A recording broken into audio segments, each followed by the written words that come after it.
Périphérie, Édouard Zambon. Qu'est-ce que je suis aujourd'hui? Je suis un acteur dans son village. Je suis gradin d'immeuble. J'ai eu un coup de foudre pour ce boulot.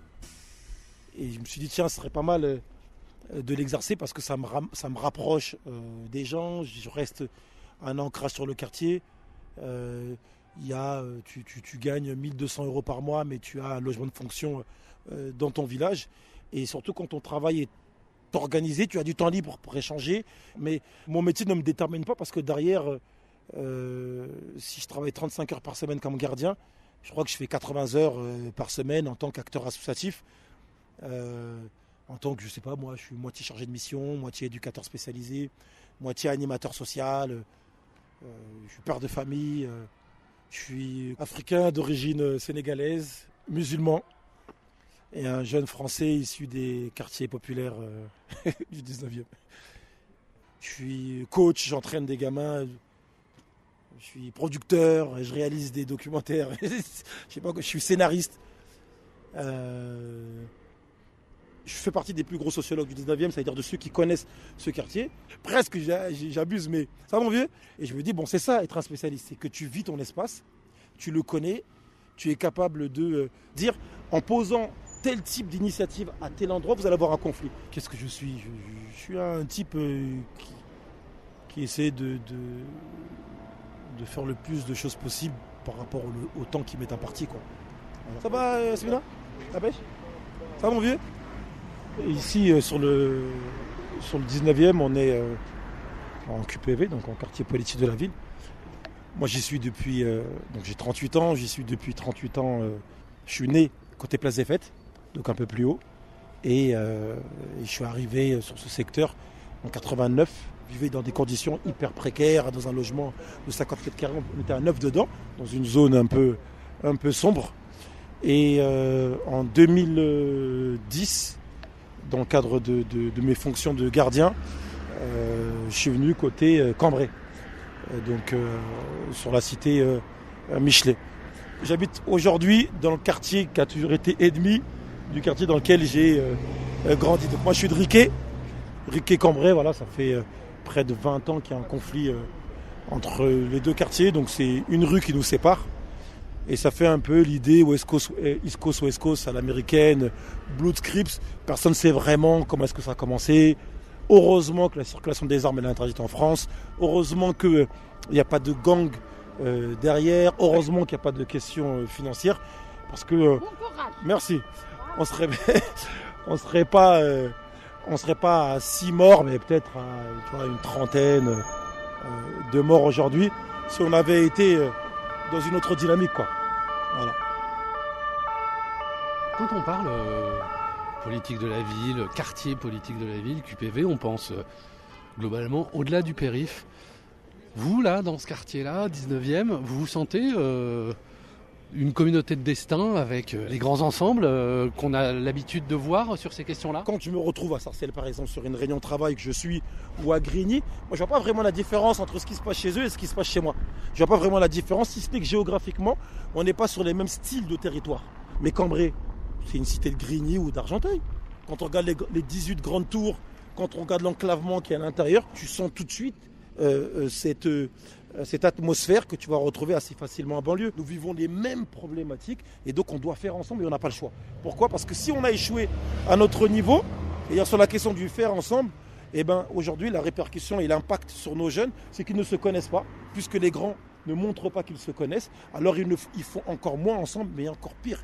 Ils s'entretuent, ils sont dans cette question du surparaître au lieu d'être dans l'être. Ça veut dire que sur les 38 ans d'observation de ce quartier-là, tu considères que le lien social s'est délité? Il s'effrite complètement, tu vois, parce que aujourd'hui, les jeunes n'ont pas de grands. Voilà, ils n'en ont pas. J'arrive encore moi à parler avec eux du haut de mes 38 ans, parce qu'il y a un travail quotidien sur le terrain qui est là. J'ai eu, quand tu as 12 ans, ça veut dire que j'ai eu ta grande sœur quand on a 18 et ton grand frère quand on a 24. Donc tu ne vas pas la ramener avec moi.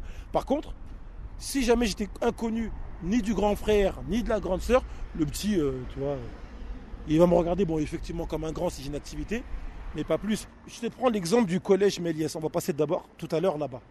Je suis arrivé au collège Méliès en 1991.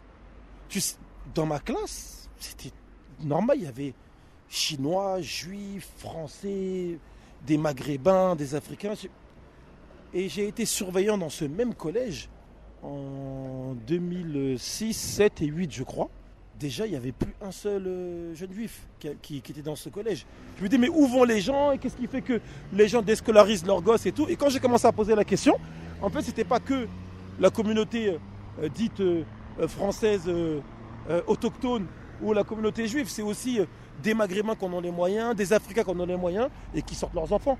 Avec l'histoire de carte scolaire, trouver une adresse quelque part dans Paris pour pouvoir scolariser ses gosses. Yous, ça roule? On ne voit plus là. J'ai repris les cours là. Ah bah oui, c'est vrai. Tu as des gens sur le 19e qui ne savent même pas ce qui se passe sur le 19e. Tu en as d'autres, ils sont en plein cœur de cette réalité. Et eux ne voient que ça, pour le coup. Ils ne voient rien de bien sur le 19e que sa problématique, ses nuisances, ses incivilités, ses disputes. Mais la réalité, elle est tout autre. Quand je dis qu'une des problématiques sur le 19e, c'est la question scolaire, ce n'est pas parce que j'ai envie de dénigrer l'école de la République et ce qui se passe chez nous, mais ce sont des résultats.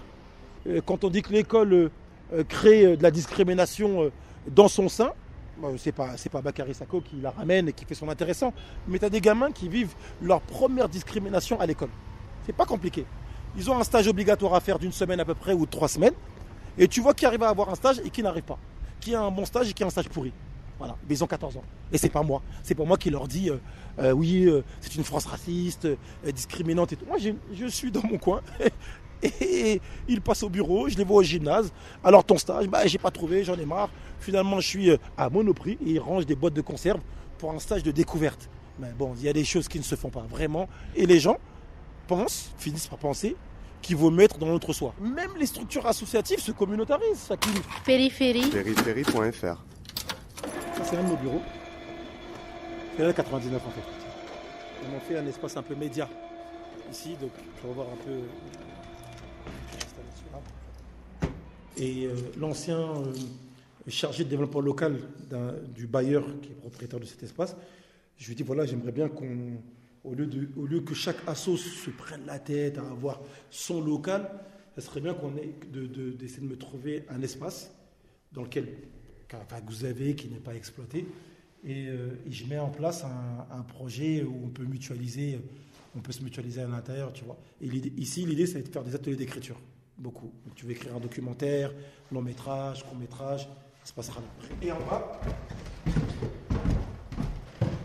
ici ça va être une station de montage. Et dans la salle du fond, on monte le premier espace du faire ensemble. Et là c'est la radio. Comment vous les faites financer vos projets? Autofinancement. Sur un projet comme celui-là, là tout de suite, je te passe l'annonce à toi. Si tu peux nous aider, aide-nous. Si tu as du contact, des réseaux, une chaise, un micro à nous donner, on le prend. Voilà, c'est comme ça qu'on fonctionne. En fait, on va aller chercher, là par exemple sur les travaux, j'y vais avec l'équipe de développement local, donc l'EDL, pour qu'on ait un chantier d'insertion. Donc on va avoir des gamins qui vont faire les travaux ici, le sol, les murs, créer un peu le sas et un peu de menuiserie. C'est un chantier d'insertion. Voilà. On va demander à l'équipe, à l'adjointe à la politique de la ville, donc Colombe Brossel et Adji Aoudjan, qui sont des élus du 19e, on va leur demander un budget d'investissement. On va demander 5 000 euros ou 10 000 euros pour acheter micro, acheter la régie, investir sur la régie. Voilà, on se débrouille. Et après, derrière, on a des entreprises qu'on va aller gratter, boulanger, la FNAC. On va demander à nos sportifs, à nos artistes. Bon, que tout le monde y mette. Comme ça, le projet n'est pas bloqué, en fait. C'est une question de débrouille, là. Pour le coup, je n'ai pas le choix.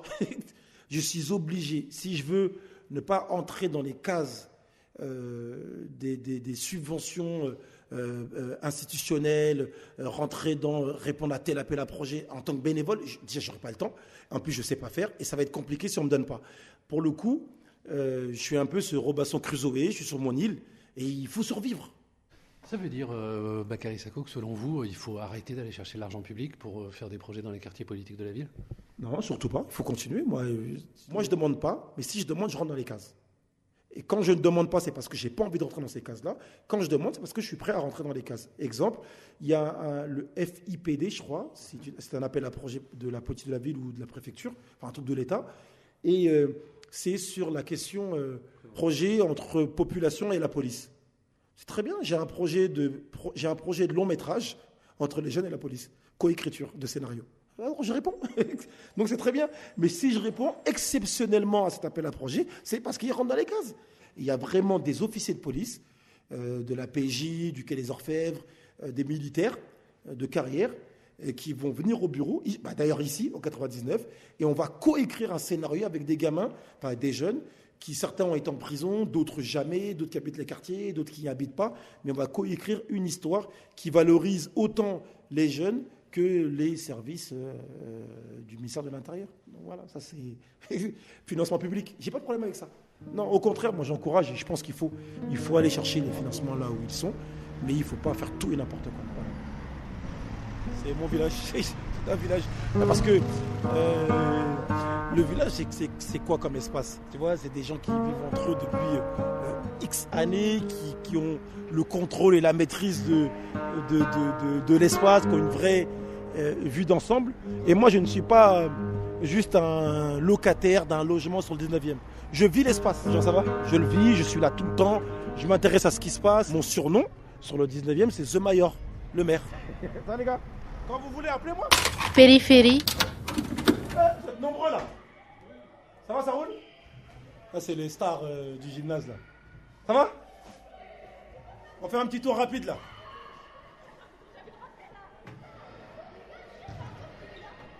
Ça, c'est la salle mythique parisienne, basket et tout. Ça va? Ça, c'est notre événement annuel. Et c'est grâce à ça, grâce à cette histoire-là qu'on a envie de raconter, qu'on a eu un soutien total du groupe Nike, du groupe Jordan. Et ça nous a amené à faire venir en tout 5 joueurs NBA, dont 2 grosses légendes dont on ne peut pas discuter, Kobe, Bryant qui était là, et LeBron James au mois d'août avec nous fin août ici. Salut Rambo, comment tu vas? Ça roule? C'est ce qui compte, tu vois, les paniers ont été refaits, l'afficheur, bon, ça nous fait plaisir. Et là, tu as des gamins, tu vois, qui vivent de cet héritage-là, tu vois. C'est ça qui compte pour nous. On est des habitants de ce village. Et comment, après nous, les gens continuent, tu vois, à se dire, bon, bah, c'est ça qui compte.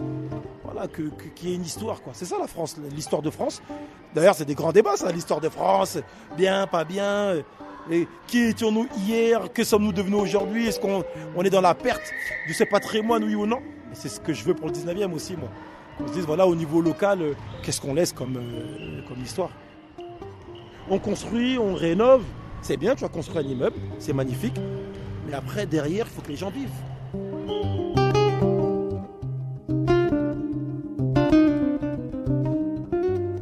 Faire pour nous sans nous, c'est faire contre nous.